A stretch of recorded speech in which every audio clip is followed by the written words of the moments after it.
Hey everyone, welcome back to another tech video. In this video, I'm going to show you that how you can resolve the issues that Windows 10 or Windows 11 login screen not showing up after startup. Don't worry, this video will guide you through a permanent fix to restore your missing login screen in just a few minutes. Follow these steps. First of all, the first step is that force restart your PC. Hold the power button for 10 seconds.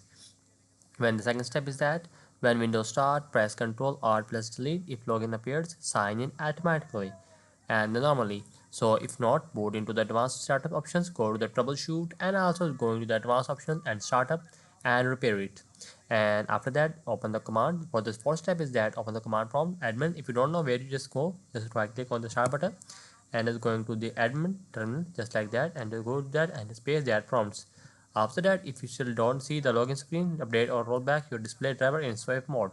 After that, you start your PC and laptop to fix your problem. So that's it the video.